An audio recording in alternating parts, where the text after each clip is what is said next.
Olá pessoal, estou aqui para mais uma aula de Biologia e a nossa aula é sobre sistema respiratório. Observe então a nossa pergunta inicial. Qual a importância da respiração na vida dos seres vivos? Esse processo tão importante para todos os seres vivos, para todos os animais e também para os vegetais, tem um objetivo principal, que é transformar toda a matéria orgânica, os carboidratos, em presença do oxigênio, em energia utilizada pela própria célula, energia química, que é o ATP. Lembra do ATP? A sigla ATP significa adenosina trifosfato. Essa energia que tem tantas calorias que serão importantes e utilizadas pelos seres vivos para o seu funcionamento e para o seu desenvolvimento. Agora, onde ocorre a respiração? Cada ser vivo, de acordo com o seu tipo de vida, apresenta um sistema respiratório. E é esse sistema respiratório que eu gostaria de conversar um pouquinho com vocês. Observe então agora alguns tipos de sistema respiratório. Tipos de respiração e os grupos animais. Então nós temos a primeira respiração aí, a respiração cutânea, que está presente nos anelídeos terrestres, minhoca, por exemplo, e também nos anfíbios adultos. Então o sapo tem respiração cutânea. A minhoca e o sapo apresentam então uma pele úmida que permite esse tipo de respiração. Respiração branquial, nós vamos encontrar nos anelídeos aquáticos, nos crustáceos, nos peixes e nas larvas de anfíbios. Então nós temos girino, por exemplo, larva do anfíbio, que respira através das brânquias, durante a sua fase aquática. Respiração traqueal aparece nos insetos. E em seguida nós vamos encontrar filotraqueal, que é um tipo de respiração traqueal ramificada que nós temos nos aracnídeos, por exemplo, as aranhas e os escorpiões. E a pulmonar nós vamos encontrar nos moluscos terrestres, no caracol, nos anfíbios, nos répteis, nas aves e também nos mamíferos. Então, como nós acabamos de observar, de acordo com o tipo de vida do animal, ele apresenta um sistema próprio, adequado, que é o sistema respiratório para realizar as suas trocas gasosas. Então nós vamos começar com um exemplo assim bem simples, que é o exemplo das minhocas, onde nós temos uma respiração cutânea. Observem a figura onde nós vamos mostrar o tipo de respiração da minhoca. Então nós temos aí a minhoquinha e em detalhe a pele da minhoca, uma parte do corpo da minhoca também. Então observem, nós temos uma cutícula, a cutícula da minhoca é sempre úmida, permitindo então a entrada do oxigênio.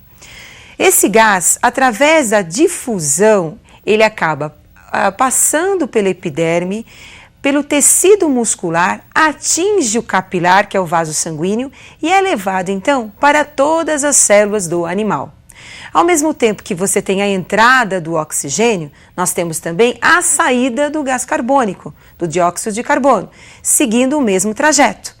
Percebam que, assim como o oxigênio entra por difusão, essa diferença de concentração entre o meio ambiente e o corpo do animal, o gás carbônico também sai, de onde ele está mais concentrado para o meio ambiente. Então, com isso, nós temos as trocas gasosas realizadas aí através da epiderme do animal. Uma outra respiração importante é que aparece nos animais aquáticos. Então, nós estamos representando aí os animais aquáticos, o peixe. Então, percebam aí o detalhe no corpo dos peixes, que são as brânquias. As brânquias são esses filamentos que ampliam, que aumentam a superfície de contato com a água, como vocês estão observando. E as brânquias, elas apresentam vasos sanguíneos que se ramificam e que permitem a passagem do oxigênio para as células do animal. Assim também como esse vaso sanguíneo, recolhe o gás carbônico, o dióxido de carbono, e manda para fora do corpo do animal. Percebam que essa troca é uma troca que ocorre através da água. Então, a água entrando em contato com o vaso sanguíneo é que vai permitir a entrada do oxigênio e a saída do gás carbônico no corpo do animal. Respiração traqueal aparece aí nos insetos. corpo dos insetos, detalhe a presença aí da traqueia. Então, nós vamos encontrar aí a entrada do oxigênio através do espiráculo, que é a abertura que nós temos no corpo do animal, passando pela traqueia e sendo levada por esses ramos traqueais. Parece uma árvore, né? Esses ramos traqueais aí da árvore responsável pela respiração nesses animais. E percebam que esse ramo vai levar diretamente o oxigênio até a célula, os tecidos e as suas células. Assim como também os tecidos vão recolher o gás carbônico e vão trazer o gás carbônico até o ramo traqueal, por onde sairá através do espiráculo. Observe que nesse animal eu não falei do sangue. Assim como a minhoca, o capilar, ele carregava o oxigênio até a célula, assim também como no peixe nós tínhamos também os ramos capilares levando o oxigênio até a célula, nos insetos isso não vai acontecer. Guardem isso que é importante. Nos insetos, o sistema respiratório, ele leva o oxigênio até a célula, até os tecidos, sem a presença da corrente sanguínea, sem a presença do sangue, tá certo? Agora, vamos continuar com os nossos próximos tipos aí de respiração. Temos aí então os pulmões das aves e dos mamíferos. Não podemos esquecer que esses animais são homeotérmicos. O que significa isso? São os animais que apresentam a temperatura corpórea constante e, por causa disso, necessitam de muita energia, necessitam de calor. Esses animais têm um metabolismo muito elevado. A respiração nas aves e nos mamíferos, elas necessitam de um órgão bem desenvolvido, ramificado, como os pulmões que vocês estão observando. A respiração ela é muito importante e ela conta com muitos órgãos, como nós acabamos de observar. Agora, nós vamos comentar um pouquinho da nossa respiração, da respiração humana. Então, eu gostaria que vocês observassem o nosso aparelho respiratório, o nosso sistema respiratório.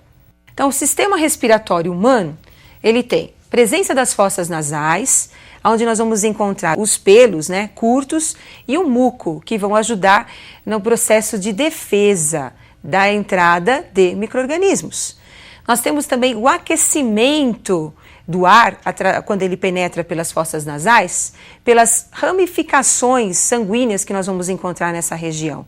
Então, nas fossas nasais, nós temos uma grande quantidade de vasos sanguíneos. O ar passando pelas fossas nasais, ele cai no tubo que você está vendo aí, que é a faringe. Segue pela laringe e vai para a traqueia.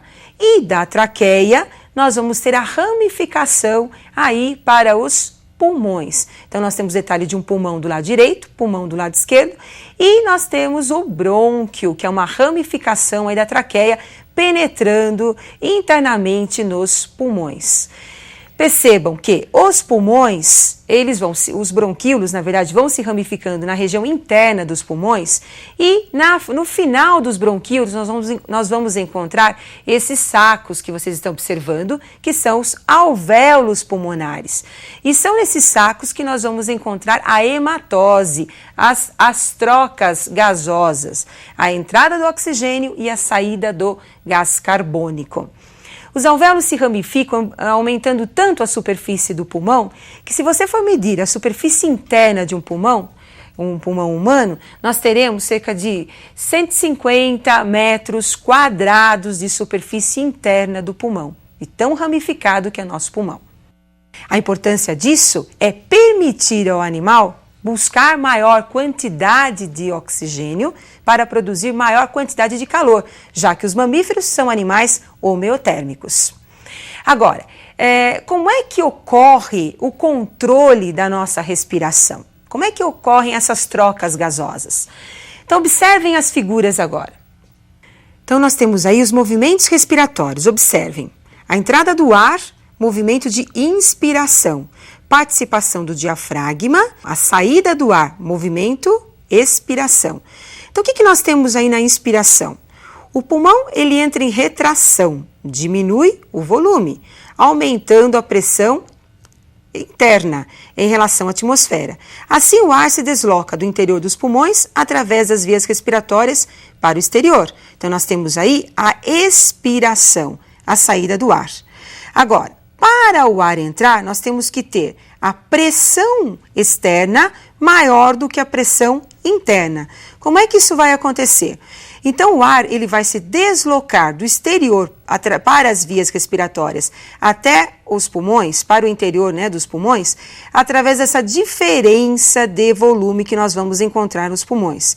Então, os pulmões se expandem, aumentando o seu volume, ocorrendo uma queda da pressão interna em relação à pressão atmosférica, permitindo a entrada do ar.